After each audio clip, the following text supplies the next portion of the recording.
नमस्कार, one India Hindi में आपका स्वागत है। देश में कोरोना संक्रमण से मचे हाहाकार के बीच पूर्व प्रधानमंत्री मनमोहन सिंह ने प्रधानमंत्री नरेंद्र मोदी को चिट्ठी लिखी और वैक्सीनेशन को तेज करने का सुझाव दिया।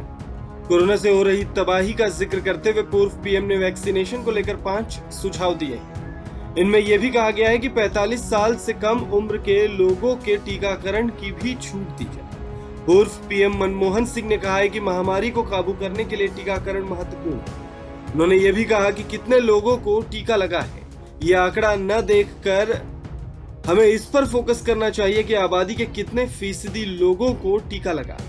मनमोहन सिंह ने कहा कि सरकार को ये बताना चाहिए कि अलग अलग वैक्सीन को लेकर क्या आदेश है और अगले 6 महीनों में डिलीवरी होने का क्या स्टेटस है। पूर्व प्रधानमंत्री ने यह भी कहा कि सरकार को ये संकेत देना चाहिए कि पारदर्शी फॉर्मूले के आधार पर राज्यों में उनकी अपेक्षित आपूर्ति को कैसे वितरित किया जाएगा। इसके अलावा मनमोहन सिंह ने कहा है कि राज्यों को फ्रंट लाइन वर्कर्स की श्रेणियों को परिभाषित करने के लिए कुछ छूट दी जानी चाहिए, जिससे 45 वर्ष से कम आयु के लोगों को भी टीका लगाया जा सके।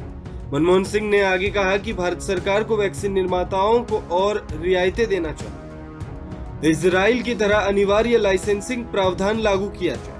उन्होंने सुझाव दिया कि किसी भी वैक्सीन को जिसे यूरोपीय मेडिकल एजेंसी या USWDA जैसे विश्वसनीय एजेंसियों द्वारा उपयोग के लिए मंजूरी दी गई है, उसे घरेलू आयात करने पर उपयोग की जानी चाहिए। पूर्व पीएम मनमोहन सिंह ने पत्र में लिखा कि पिछले 1 साल से भारत समेत पूरी दुनिया कोरोना महामारी की चपेट में।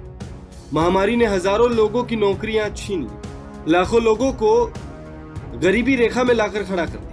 शहरों में रह रहे बच्चों से मिलने के लिए माता पिता तरस रहे हैं। दादा दादी ने अपने पोते पोतियों को नहीं देखा।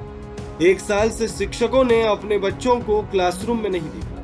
लोग हैरान और परेशान हैं। सबके मन में एक ही सवाल है कि आखिर उनका जीवन कब तक सामान्य होगा।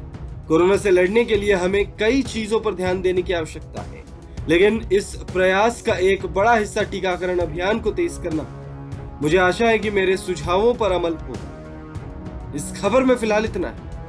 तमाम अपडेट्स के लिए बने रहिए वन इंडिया हिंदी के साथ।